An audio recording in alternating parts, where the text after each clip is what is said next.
You guys, what's up? How are you all doing? It's me, Rinima Borah, and welcome back to my solo podcast, Shh, episode 5. I am so excited to have you all here as we continue this journey through my life. In the last episode, we covered my early childhood from 0 to 10 years old, and now we are stepping into a whole new chapter, ages 10 to 20. Are you ready? This was the phase where life really started getting complicated, right? It was full of challenges and heartbreaks and some hard truths, but it was also the time where I found my strength, my resilience, and my desire to change the course of my life forever. So let's pick up where we left off and dive into this next chapter of my life. So after 5th grade, I continued in the same school, Sacred Heart School in Tejpur, Assam, right up until the 10th grade. But by now it was crystal clear to everyone that I came from the poorest family, and that only made things harder for me. The mean girls at school were relentless.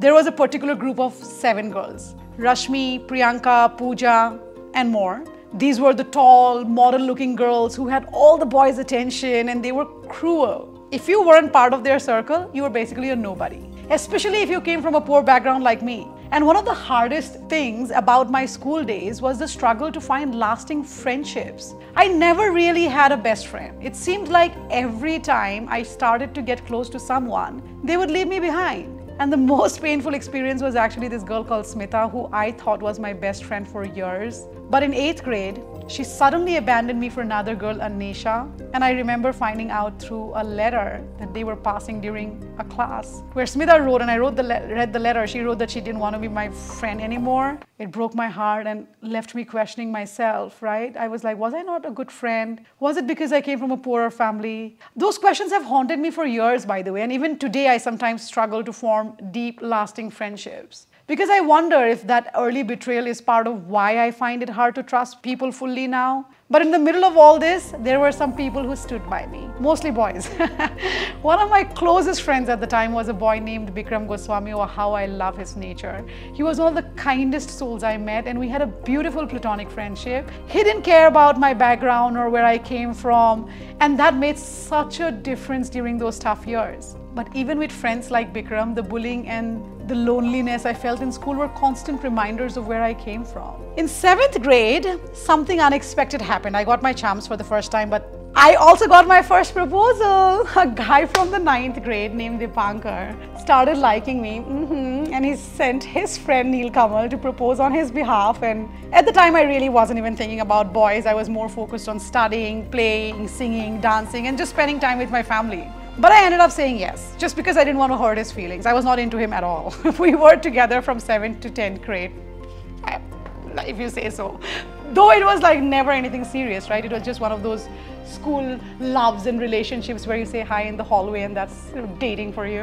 But when 10th grade came around, I knew that I needed to break it off. I remember telling Dipankar that, hey, I had to focus on my studies, it's board exams, and we ended it there. He wasn't okay with it, but my mom, who had always been my best friend and confidant, was incredibly supportive. She was the one who reminded me that this was my time to focus on education and relationships could come later at any point in time, and it made full sense. And so I threw myself into my studies. My dad had always been my biggest motivator. He didn't have the chance to complete his education because he had to support his family after his father passed away really early. So he made it his mission that my sister and I would never have to make that same sacrifice. Education was everything in our household, and I studied hard for my 10th grade board exams, 15 to 16 hours a day sometimes. I passed with distinction, and that was when things started to shift. I had always assumed I would continue my studies in Assam, but a trip to Delhi right after my 10th sports changed everything for me. After I finished my 10th exams, my dad's older sister came to us with a proposal. She lived in Delhi at the time with her eldest son, who had gone through a tragic experience. His wife had died in a fire just 3 months into their marriage. So my aunt had gone to Delhi to support him, but she was bored and lonely because he worked long hours and was away most of the day. So she asked if I could come to Delhi and keep her company during my vacation. I had 3 months of time before I go on to my pre-university. My mom and dad thought it was a great opportunity for me to see Delhi, the biggest city I would have ever wished, visited, right? And get some exposure to life outside of Assam. They had no idea what was really waiting for me. I cried a lot. I didn't want to go before leaving. But my parents insisted. So my cousin, the guy who lived in Delhi, his younger brother, he lived in Nagaon, of course. He came to pick me up and took me all the way to Delhi. But when I arrived in the Delhi apartment, I still remember in Dwarka, Chandanwari apartment, it didn't take long for me to realize the truth. I wasn't there to keep my aunt company. I was there to be their maid. Can you believe it? My own family. For the next 3 months, I cooked, I cleaned, I washed clothes, I ironed, and I did all the household chores. I was this girl who didn't even boil milk at home, let alone cooked meals for an entire household. But there I was, expected to do it all. My aunt, my cousin, and his friends treated me like a servant, and it was fucking humiliating. The worst moment came one evening when my cousin had invited over his fiancée, Chikiba, the nicest soul, and her cousin, Jankiba, to stay over. After dinner, we all went into the bedroom, the only bedroom which had the air conditioning because it was boiling hot in Delhi in July, 48 degrees Celsius during the peak of summer.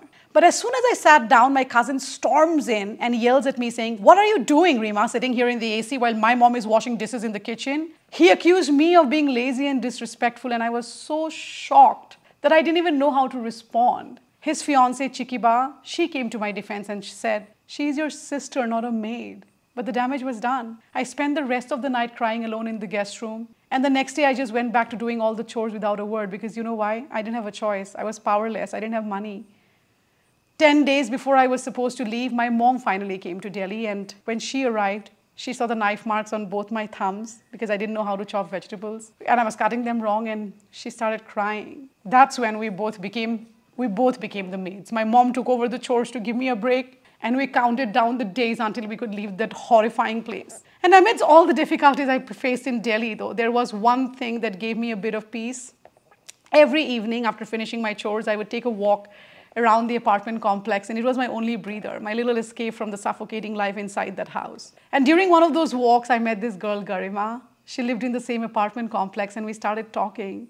She was a city girl, you know, confident, spoke English. She was kind. She wasn't mean. As we walked together, she introduced me to her family, and they welcomed me in a way that I hadn't expected. They were so kind to me. It was through these evening walks that Garima became my first exposure to what life in a bigger city could be like and what a city girl can look like. And soon she became more than just a casual acquaintance. She became a true friend. Garima and her family noticed what I was going through without me having to even say a word. They saw how difficult things were for me, and they took pity on me in a way that my own family didn't. She gave me her lehenga for my cousin's second wedding, took me to get my hair straightened for just $400, and made me feel like I was worth something, you know, that I deserved to feel beautiful and cared for. Oh God, those moments were a lifeline for me during that dark time. It actually showed me that kindness can come from unexpected places, and that not all support has to come from family.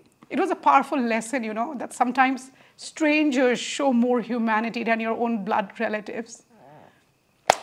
But when we finally returned to Assam, oh, thank God, it was the happiest days of my and my mom's life. My dad picked us up at the station, and I remember he had rented a Bolero car to make the ride special for me and my mom because he knew I liked all these fancy, nice things. He hugged me tight, but I told him nothing about what happened with me in Delhi. I didn't want him to hate his sister or feel guilty that he sent me, and about what my mom and I had been through. I was protecting him even though he had always thought he was the one protecting me. But you know, I came back a changed person. That horrifying experience in Delhi, it lit a fire in me. I knew from that moment on that I wasn't going to settle for the life I had. I wasn't going to let my family be treated that way ever again. I wanted to make money, to be successful, and to never feel powerless again. At first, you know, my parents wanted me to continue my studies in Nagaon. But after Delhi, I knew I had to go to a bigger city, somewhere with more opportunities. And I chose Bangalore. I wanted to be like Garima, the city girl I had met in Delhi who was smart, well-spoken, and respected by everyone. I wanted to prove to myself and the world that I was worth more than what people thought of me. And it wasn't easy convincing my parents, you know. They didn't have the money to send me to Bangalore, and my mom especially was against it, dead against it. But I didn't give up. I found out that I could get an education loan from any nationalized banks. Just like Dipankar, remember the guy who proposed me in 7th grade? He was in Bangalore and I called him to see what I could do to make it. I went to the bank by myself, met with the branch manager and started the process of applying for the loan all at the age of 15. There were setbacks, of course, but I pushed through. I even dealt with that bank manager of State Bank of India who tried to discourage me by saying I'm just gonna go to Bangalore to end up partying and doing drugs in Bangalore.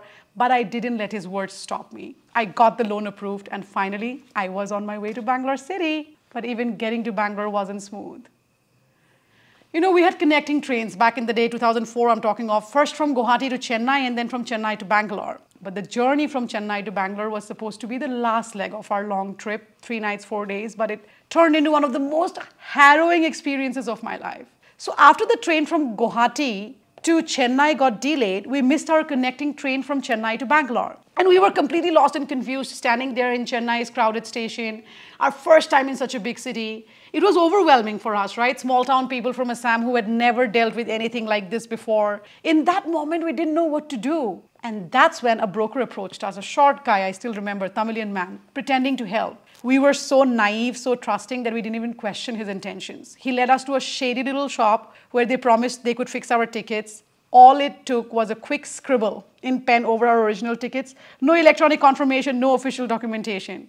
But guess what? We believed them. Why wouldn't we? We had never been in a situation like this before, and we couldn't imagine that someone conning us so blatantly, right? When we got on the train, everything seemed fine at first, but as soon as we tried to settle in our seats, people started coming over, claiming that those were their spots. That's when the reality hit us that we had been scammed. The tickets were fake. The train ticket inspector arrived, took one look at our tickets and told us to get off at the next station. We were heartbroken, scared, didn't know what to do. I was the only one who could speak some English, so I begged the TT to let us stay, even if it meant sitting near the bathroom for the entire journey. He was cold, dude. He said he was unmoved. Our only option was to move to the general quota, the last cramped bogie where people stood for hours without proper seating in the worst conditions imaginable. I will never forget what it was like to see my father standing in that overcrowded, filthy space.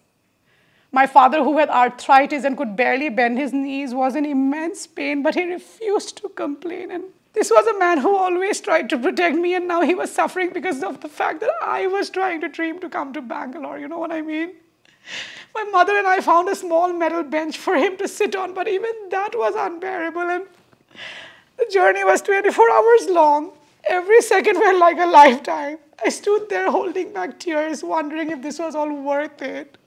Why had I dared to dream so big? Why had I put my family through this agony just because I wanted something more? And for the first time, I questioned whether chasing my ambitions were even fair to them, you know? I made several trips back to the AC compartment where my sister and cousin were stranded sitting near the bathroom because there was no other space for them. And every time I went back and forth between the compartments, it felt like a race against time, you know, trying to hold everything together. My family had gone through so much for me and I hated myself for putting them in that position. But despite everything, we made it to Bangalore. We arrived at Majestic Station and the cool, refreshing Bangalore air hit me like a breath of new life, you know. The pain of the journey started to fade, replaced by a small glimmer of hope that we had made it. But that journey, that experience left a deep mark on me. It taught me the price of my dreams and the sacrifices my family was willing to make so I could chase them. And that's where we will leave this episode. It's just too much for me, right? We finally arrived in Bangalore, you guys. And it was like stepping into a different world. The cool, refreshing weather hit me as soon as we got off the train at this so-called Majestic Station, which I don't step into anymore. Despite everything we had gone through, I felt a sense of excitement. You know, this was my fresh start, my chance to prove myself. The journey wasn't easy, but it made me who I am today. In the next episode, I will take you through my early days in Bangalore, which was again filled with challenges and bullying and domestic violence, financial struggles, and how I started building the life I had always dreamed of. But for now, remember this: no matter how hard things get, no matter how many times life knocks you down, you can always get back up. The fire inside you is what will keep you going. Thank you so much for listening. I will see you in the next episode. I'm sorry I'm not able to keep this together. It's not easy, especially with Dad no longer being with us. But you know what? I promise you all that I will continue to come here and share these really uncomfortable, sad-ass stories, because it's going to tell you one thing, that if you don't have money and you're not smart, people are going to trip over you, bro. They're going to take you for a fucking ride. And if you're born like me with limited circumstances, yes, it's going to take a lot to get to the point where I am today. If you have the guts, like how I did, go for it. But if you don't attempt it. It's hard. It's very, very hard. But it is also very fulfilling to finally make it to the other side. With that hope, I will keep coming back and telling you guys and keep this as unfiltered as I can. I truly do care for everyone who comes from backgrounds like mine, who life hasn't given everything. Like, you know, I care genuinely because I've lived through that adversity and I know how hard it is to break and succeed. So I'm here to tell you guys that no matter what life throws at you, you can rise above it. And if someone like me could, you can too. I'll see you, okay?